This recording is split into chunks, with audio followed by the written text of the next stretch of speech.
She packed her bags quietly, no yelling, no tears, just silence, heavy and final. When she left, it felt like the air was sucked out of the room. I tried calling her name, tried to stop her, but she walked out the door without looking back. I sat there, feeling the weight of everything crashing down, the lies, the choices, the moments I could have stopped but didn't. I had no idea where to start fixing it, or if I even could. The house was too quiet. My mother stopped calling, and when she did, it was only to ask if I'd heard from my sister. My sister? She didn't reach out, not at first. Then, days later, she sent a message. "I'm sorry it had to be this way. You were always too good for them." That was it. No explanation, no apology that mattered. I read the text over and over, realizing she had never been the victim here. She knew exactly what she was doing. I found out the truth in the worst way possible. It was all a game to her. The pregnancy, a lie. The doctor visits, the paperwork, the emotional manipulation, every part of it staged. She did it to get back at me for being the perfect son, the one our mother always compared her to. She said she wanted me to feel the weight of being trapped, the way she'd always felt, and I had played right into it. I'd helped her ruin my life, my marriage, my own peace of mind. I confronted my mother. She sat there, stunned, barely able to speak. And when she finally did, all she could say was, "How could she do this to us?" But deep down, I knew we had let it happen.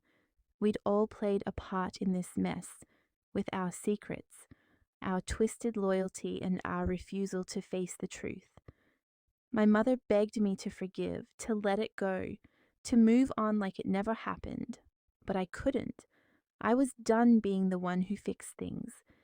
Then came the final blow, a message from an unknown number. "You're not the first. She's done this before." My heart sank. All the questions I had tried to bury came flooding back. Who else had she trapped? How long had she been doing this? And why had I been so blind? I sat there, phone in hand, realizing I had lost everything trying to protect someone who never needed protection. My wife, my peace, my integrity, all gone. I wanted to believe I could rebuild, that maybe somehow I could make things right. But the truth was clear. I had destroyed it all, and there was no going back. If I could go back to that dinner, to that moment when they asked, I would have said no. I would have walked away, but I didn't. And now I have to live with the consequences forever. The accusations came fast, and I couldn't stop them. My wife stared at me like she was looking at a stranger, her voice sharp, accusing. "Are you having an affair with your own sister?" The words hit me like a slap. I tried to deny it, but the more I spoke, the more tangled it all became. I couldn't tell the truth, couldn't say my mother and sister had roped me into this ridiculous plan, because even that sounded insane. I said, "It's not like that. I swear." But the words tasted like lies, even to me. My wife demanded answers, asking why my sister was texting me like we were some secret couple, why I was at every appointment, why I was signing forms. I had no good answer, just a string of excuses that fell apart the second I said them out loud. Then my sister called, right in the middle of it all, asking for help with the baby's room. Her voice sweet, casual, like we weren't in the middle of a disaster. My wife grabbed the phone, put it on speaker, and asked point blank, "Are you sleeping with my husband?" My sister laughed like it was the most ridiculous thing she'd ever heard, but there was a hesitation in her voice that I couldn't unhear. After that, everything spiraled. My sister started saying things that made me feel sick, subtle hints, almost playful. She'd joke, "Maybe it would have been easier if you really were the father." She'd brush my arm a little too long, lean in too close. I pulled away every time, but the damage was done. I felt dirty, complicit in something I hadn't even fully agreed to. My mother wasn't helping. She kept pushing, saying we had to keep the secret. that we couldn't ruin the family over a little white lie. But this wasn't little, it was massive. It was tearing my marriage apart. And still, she acted like it was no big deal. Every time I tried to back out, she'd remind me how much my sister needed me, how family always came first, how I'd be the one to blame if everything fell apart. And my wife, she was done asking questions. She started moving her things into the guest room, not even looking at me when we passed in the hall. Her eyes were cold, distant. She didn't believe me, and honestly, I couldn't blame her. Then one night I got home late, and my wife was standing there holding my phone. She'd seen everything, the texts, the photos from the hospital, the fake paperwork. Her voice didn't shake when she spoke. "You chose them over me. I can't do this anymore." I wanted to tell her the whole story, but my words felt weak, hollow. The truth wouldn't save me now. It was too late. The damage was done, and there was no going back. I told myself it was temporary, that I was just helping my family, that it wasn't really a betrayal. My sister clung to me, thanking me every chance she got, her words sugary and soft, like we shared a secret. My mother's relief was palpable. She kept saying, "You're a good son, always have been," like she was trying to convince herself more than me. I went along, signing the forms, nodding at the hospital staff, sitting by my sister's side like I belonged there. The first time I told my wife I had to help with family stuff, she didn't press. The second time she asked if everything was okay. The third time she looked at me with narrowed eyes and a frown that lingered long after I left the room. I could feel the distance growing, a quiet, aching space I didn't know how to fill. My sister started texting more often, her messages laced with gratitude, but also something else, something I couldn't quite put my finger on. She'd write, "Couldn't do this without you," or "You're such a lifesaver. I don't know how I'll ever repay you." I tried to ignore it, telling myself I was imagining things, but the looks lingered a little too long. The touches were a little too close. One night, as I left her apartment after another doctor's appointment, she hugged me tight, whispering, "You're the only man I can count on." I froze. My hands hovered over her back, unsure whether to push her away or let it happen. When I got home, my wife was waiting. She asked where I'd been, her voice calm but sharp.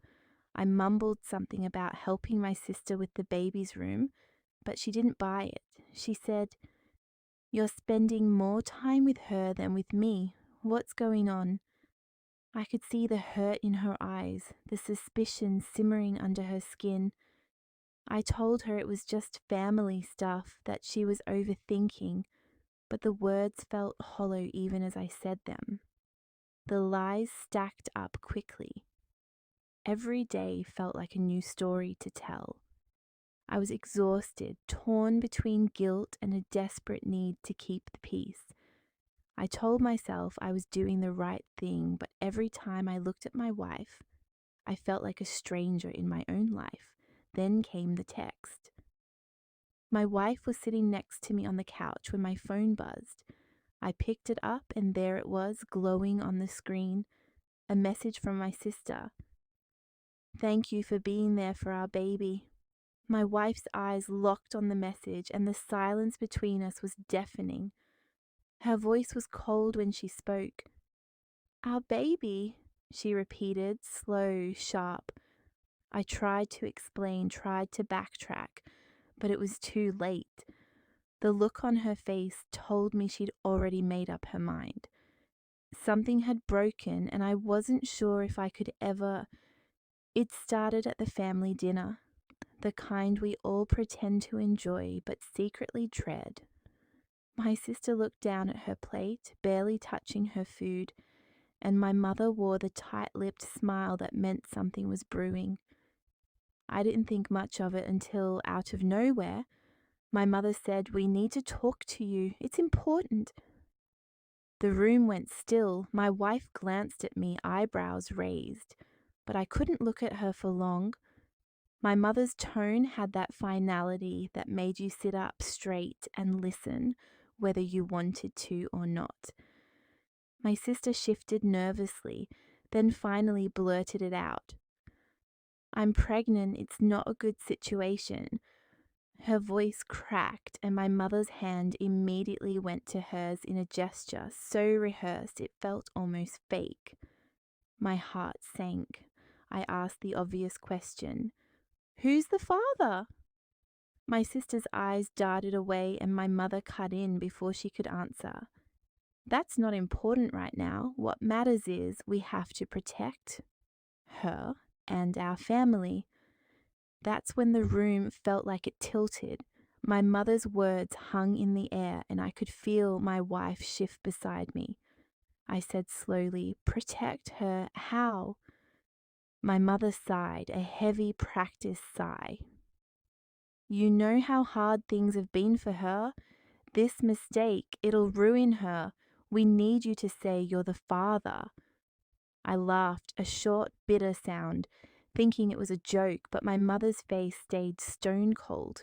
My sister didn't say anything, just sat there, wide-eyed as if this wasn't real life.